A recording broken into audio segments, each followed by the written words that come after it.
and welcome to this week's edition of the Match Point on DD India. A historic Sunday awaits as India and Pakistan gears up for the Asia Cup 2020 final in Dubai. The very first time these arch rivals clash in the Asia Cup title match, the men in blue remain unbeaten, 6 wins in a row under skipper Suryakumar Yadav, while Pakistan eye redemption after 2 losses to India earlier in the tournament. Plus, BCCI names India's test squad for the West Indies series. From Delhi, curtain rises on the World Para-Athletic Championship hosted by India for the very first time. And in Paris, Ousmane Dembélé lifts the Ballon d'Or, becoming the 6th Frenchman to claim the football's greatest pride. All this and more on your complete sports roundup of the week, Match Point on DD India. So, let's get started.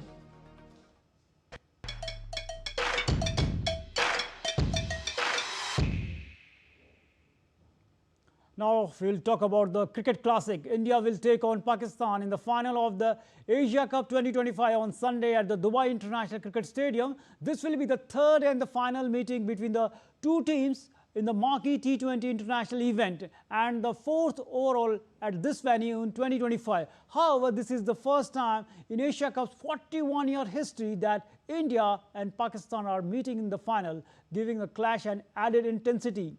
The men in blue have enjoyed a flawless campaign so far, winning all 6 their matches, including 2 victories over Pakistan, once in the group stage and again in the Super 4 stage, riding on this momentum. The Suryakumar Yadav led side will be aiming to get the better against their arch rival once more and secure their record-extending 9th Asia Cup title. Pakistan, on the other hand, have had a stop-start journey. They suffered defeats only against India but managed to win all their remaining matches, some comfortably and others by bare margins, giving their fans a lot to cheer about.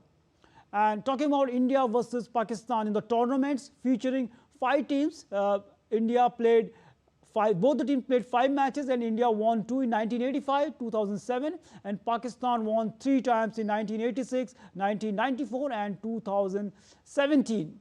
India and Pakistan have played 5 finals in the limited over tournaments that have included more than 5 teams. India only wins have come in the Benson and Hedges World Championship in 1985 and the inaugural T20 World Cup in 2007. Pakistan have won the other 3 encounter, Austral Asia Cup 1986-94 and the most recently in the Champions Trophy in 2007. So, Pakistan enjoys a better head-to-head record in the finals of the tournaments where more than 5 teams are featuring.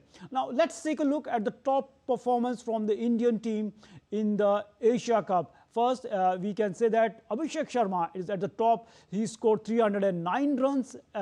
If you take a look at the number 2, Tilak Varma, 129 runs. There is a big gap between Tilak Varma and Abhishek, because Abhishek has 309 runs and the player who is the cricketer who is the number 2 is Tilak Varma has scored 129, Shubman Gill 115, Sanju Samson 108 and Suryakumar Yadav 71 runs. Now let's take a look at Pakistan's top scorer, Sahibzada Farhan 160 runs, Fakhar Zaman 135 runs. So Fakhar Zaman, the veteran who we can say that came to the team after a very long gap in the absence of Rizwan and Babar Azam.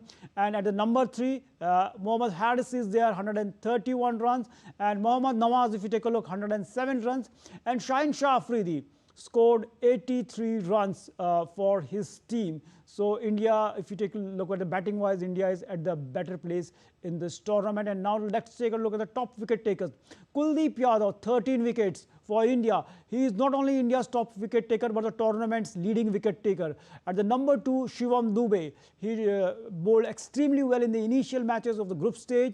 And after that, Jasprit Bumrah, despite the fact that he has not played all the matches, he has taken 5 wickets. And Varun Chakravarti, 5 wickets, and Aksar Patel and Hardik Pandya has taken 4 wickets apiece. So we take a look at bowling of Indian team is looking quite balanced. Now talking about the Pakistan team, Shaheen Afridi 9 wickets, Haris Rauf 9 wickets, and Saim Ayub 8 wickets, and Abrar Ahmed 5 wickets, and Fahim Ashraf 3 wickets. So here all will depend on how Shaheen Afridi bowls in the final. Right now he is Pakistan's top wicket taker along with Rauf. So it's going to be interesting how the tournament pans out, especially if you talk about the final of this Asia Cup, India versus Pakistan.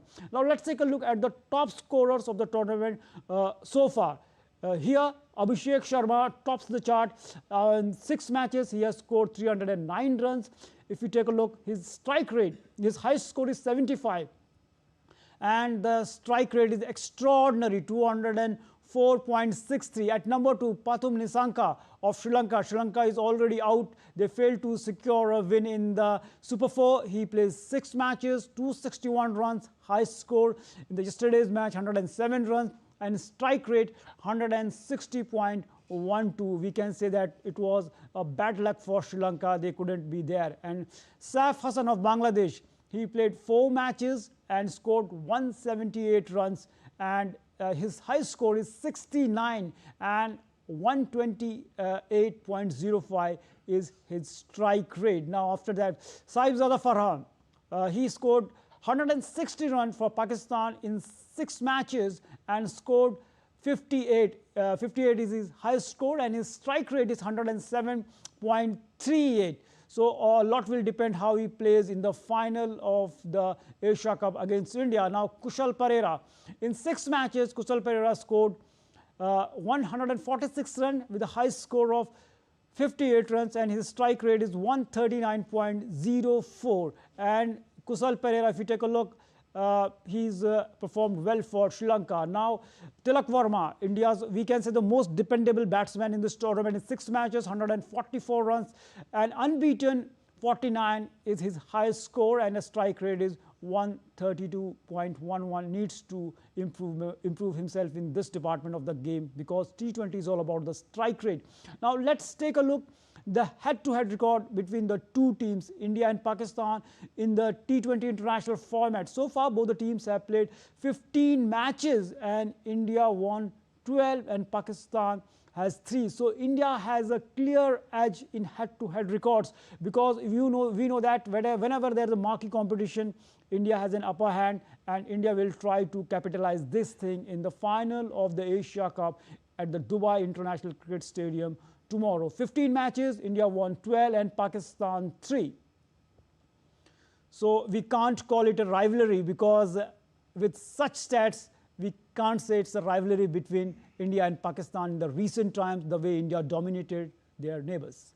And talking about other important aspect of the defending champion, India, if you take a look, has played fantastically well throughout the tournament. In the 6 matches, they registered 6 wins, losing not a single match for this campaign. So Mukesh is joining us from Dubai, and we know that, Mukesh, you are tracking the competition and you have seen many ups and downs here through the Indian team. But tomorrow is the big match. We can say that a dream final once again. After 2 matches, India won in the group stage.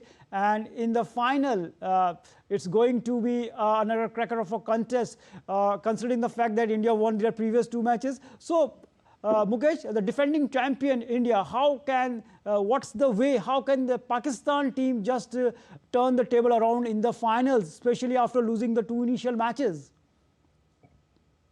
Narayan, this is, violent clash between the 2 Asia Cup, the legend of the Asia Cup, India versus Pakistan. After 41 years, they are meeting in the final in this Asia Cup, and the excitement and the, and the moment is, high. Expectations are high. Both teams are, in the final. They are facing each other in this tournament. So the clash between the 2 team of the Asian champions like Pakistan, India, more or less the India's, if you see the Indian side, they are much confident rather than the Pakistan side. Pakistan struggled throughout the tournament in the group stage. We have shown that they struggle in the Super 4 over against Bangladesh, struggle. So India already beaten him.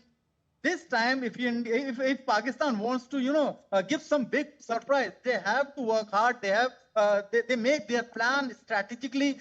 Their player, one player, play in the bowling side, one player in the batting side. It's not good enough for the Pakistan. On the other side, Suryakumar Yadav, the batting, if you see, he couldn't run too much run in this tournament. Expectations are high. The captain, the captain's knocks awaited from Suryakumar Yadav bats. We already shown in the last match against Sri Lanka, he was out on around 10 runs. So we have expected Suryakumar Yadav is a big man. It's a big match, and his big knock is awaited. So if he will, come with the big knock, he maybe create some problem for the Pakistan. And the top order, if you talk about Shubman, Gill, Abhishek Sharma, they are playing a very good game. Abhishek Sharma batting enjoy by the all spectator inside the stadium, outside the stadium. The young guy, the older man, they all talk about the Abhishek Sharma's batting. His fancy batting, like he's knocking brilliantly across the boundaries. In every corner, we have shown his batting strength. Right, Mukesh. On the bowling side, if you talk about Narayan, we have to look how Bumrah will, give his best in this final match, because he was rested in the last Super 4 match against Sri Lanka. So one more remarkable, address in the press conference, the Hardik Pandya, he was not bowled after.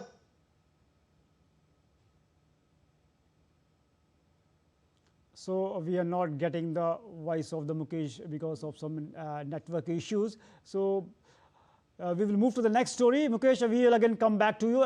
Defending champions India survived Pathum Nissanka's blistering 100 and some intense super over drama before beating the Sri Lanka in a dead rubber to maintain their unbeaten run in the Asia Cup on Friday. Sri Lanka gave a good account of themselves and matched India's 202 runs for the loss of 5 wickets to force the super over after Nissanka smashed the first individual 100 of this year's tournament. However, Sri Lanka managed only 2 runs in the super over before losing both wickets in the 5 deliveries from Afridi.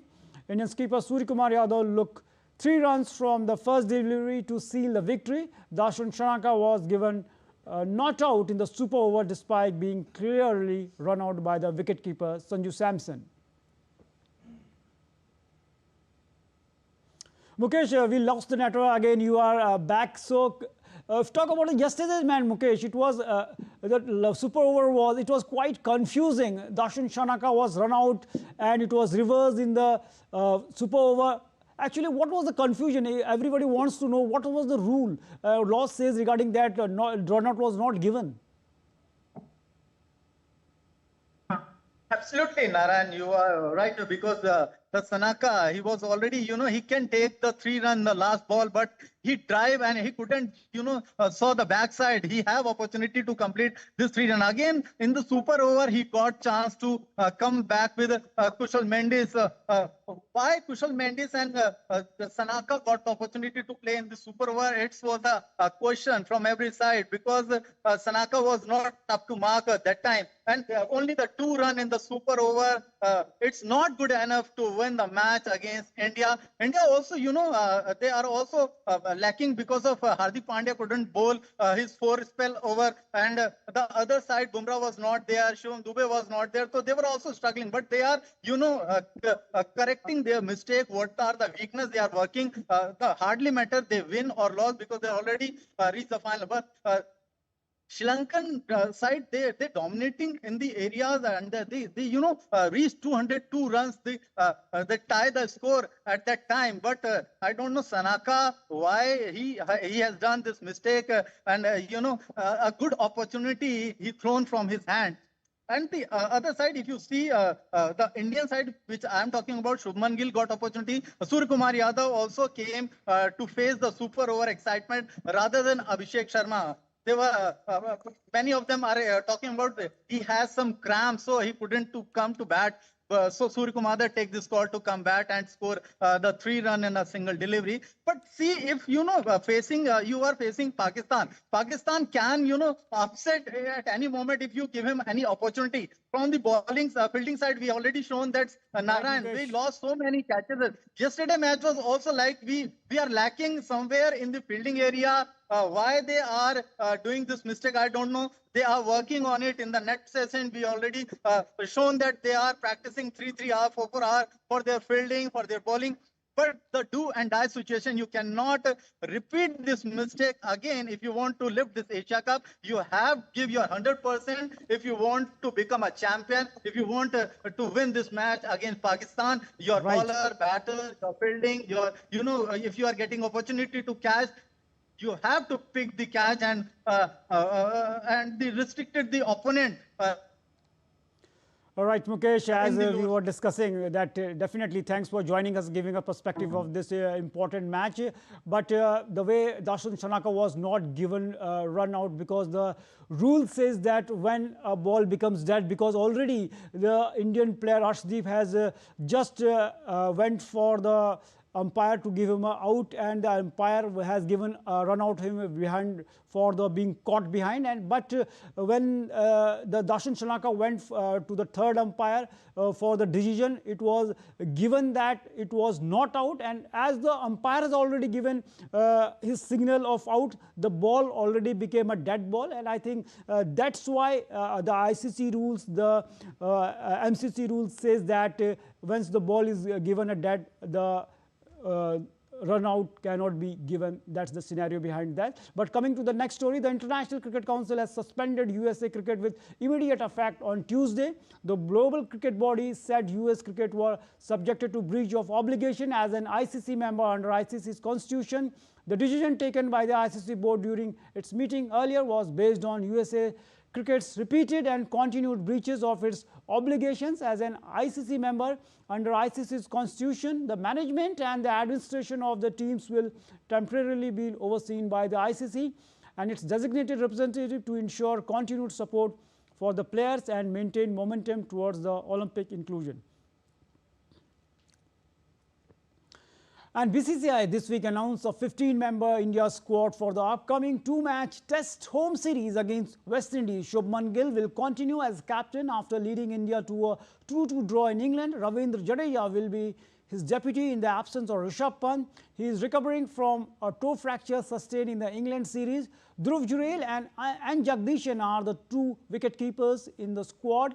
World number 1 bowler Jasprit Bumrah has been included, while Shreyas Iyer, on a 6-month break from the red ball cricket, is not a part of the squad.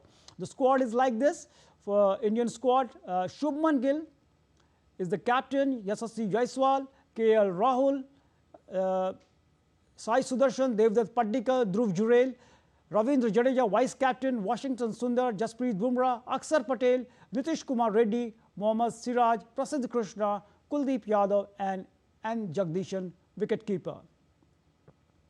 Now, iconic former cricket umpire Dickie Bird passed away at the age of 92 this week. Bird, whose first-class playing career was cut short by injury, became one of the most famous umpires in the game. He officiated in 66 Test matches and 76 One-Day International, including 3 World Cup finals. Dickie Bird enjoyed an illustrious career as an international umpire, writing his name into history as the most famous and popular official in the game's history.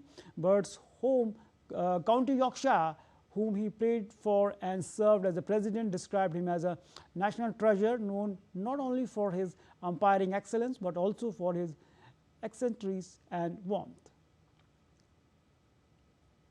England Cricket Board this week announced the 16-member squad for the Ashes tour and white ball squad for their tour to New Zealand. Ben Stokes will continue to lead the 16-member unit for the Ashes. The series is a part of the ongoing ICC World Test Championship cycle. The England skipper is continuing his recovery from the shoulder injury that ruled him out of the 5th Test against India in July-August. Meanwhile, more positives for the visitors see spinner Shoaib Bashir and the pacer Mark Wood back in the Test squad. Bashir had been ruled out midway through the India Test series after sustaining a finger injury during the Lord's Test. The much-anticipated 5-Test series is scheduled to begin on November 21 in Perth. Now, some women's cricket. The ICC Women's World Cup just days away. Teams are all geared up. Host India and New Zealand are facing each other in the warm-up game in Bengaluru currently. New Zealand are batting first after winning the toss. The White Ferns were 153 for 4 till the last reports came in. After 153-run stand loss to England, India will be looking to make a comeback and get some momentum before the main event. India and New Zealand are both on the strong contenders to win the title, but their weaknesses were laid bare in the first warm-up game that they played. India were absolutely thrashed by England, while New Zealand lost a rain-marked game against India. This is the last time these two teams take the field before the World Cup begins and will aim to lift the coveted title for the first time. Now, today's big news is that 18-year-old Sheetal Devi, the armless archer, scripted history by clinching her maiden World Archery Para-Championship gold medal in Korea on Saturday. Sheetal defeated Turkey's world #1 Ozur Onzior and 146 against 143 points to bag the women's compound individual category gold. Sheetal, the only armless archer in the competition, shoots using her feet and chin, and this was her third medal of the championship. She had earlier won a mixed team bronze in the compound event with Toman Kumar. For the very first time, India is hosting the World Para Athletic Championship, and the grand opening ceremony took place in New Delhi Jawaharlal Nehru Stadium on Thursday. The event set the stage for a sporting spectacle that celebrates not just competition but also unity, inclusivity and human spirit.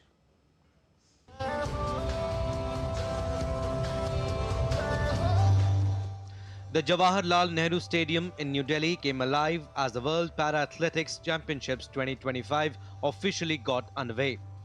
Union Sports Minister Dr. Mansukh Mandavia declared the championships open. The opening ceremony began with a parade of nations, where athletes from across the world marched in a vibrant display of global unity.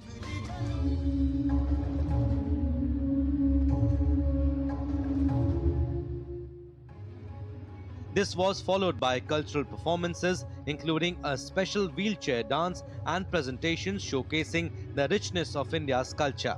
A message from Prime Minister Narendra Modi was read out by Sports Secretary Hari Ranjan Rao. The Prime Minister extended his best wishes to all the participants, highlighting India's pride in hosting this global event for the very first time. Union Sports Minister called the championship a celebration of unity and inclusivity. He underlined how the event sends out a powerful message of determination and resilience. This championship is not merely a competition. It is a celebration of unity, inclusivity and harmony.